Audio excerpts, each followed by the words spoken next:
Hello everyone, welcome back to the Weekends Off-Roading. In today's video we're going to be talking about the new mods I've added onto my CRV here. Not a lot has changed since 2023, that's the last update video I did, but I will show you the things that did change, and there are a couple big ones that you can see here right away. The first thing I did is I added a rooftop tent. In my previous video I opened it up and talked about using it for the first time in camping. So that's going to be the thing that is going to be the biggest change in our camping setup, is this rooftop tent. I do have the other one, the Como top. I still have that tent. I'll make another video on that as well shortly, as I'm going to give that tent away to one of my family members. But the rooftop tent has been good. I'll make a separate video of just the rooftop tent.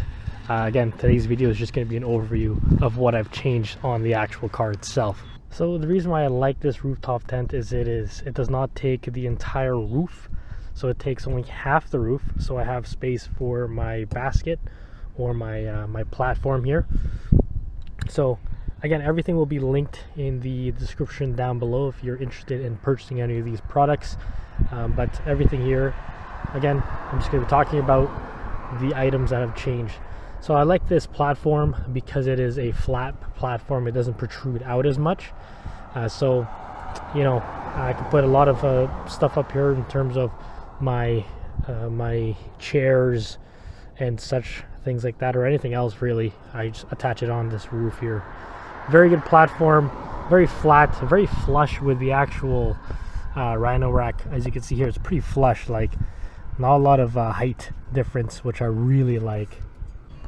And then the 270 awning, this awning I've had for a long time now, but I've updated it so it doesn't sag as much. In my previous videos talking about how once you deploy this thing would sag.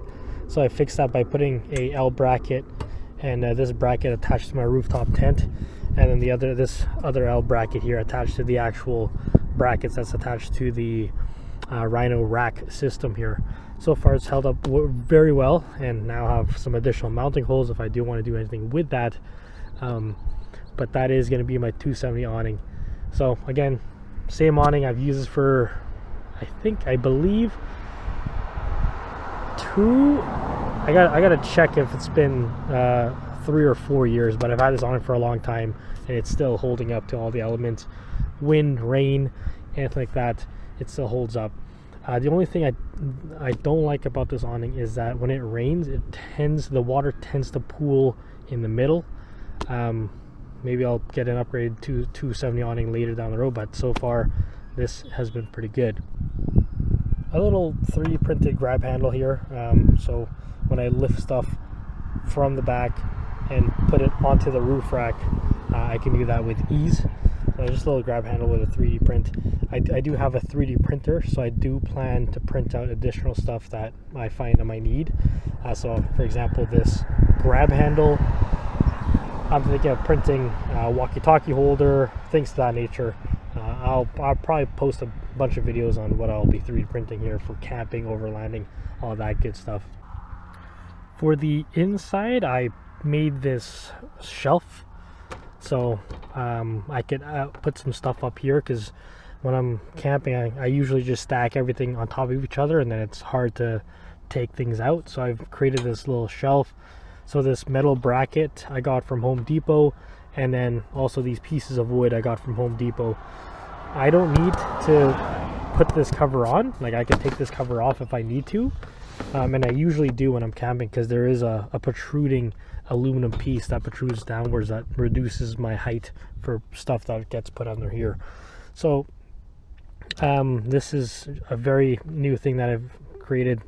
I created this like 2 weeks ago, and I'm just in the middle of, you know, creating it and building it out. As you can see there, that thing broke, so I might have to get some more zip ties or put something else on there to hold it down.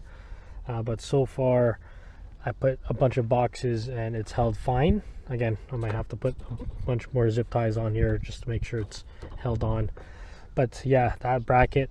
And then, as you know from my other video, I did create another bracket here as well, a MOLLE panel for me to put some more stuff on here as well. So a lot of storage updates for the car here itself for camping and overlanding. So that is pretty much it for any vehicle updates. I am going to go on a lot more adventures this year, so you'll see a lot more videos, how-tos, DIYs, all that stuff, and adventure videos.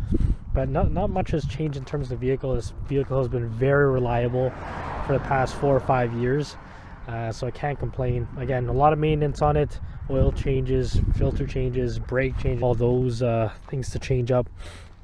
But yeah, so far nothing wrong with the vehicle, and I will create some additional videos talking about what I've done to the vehicle.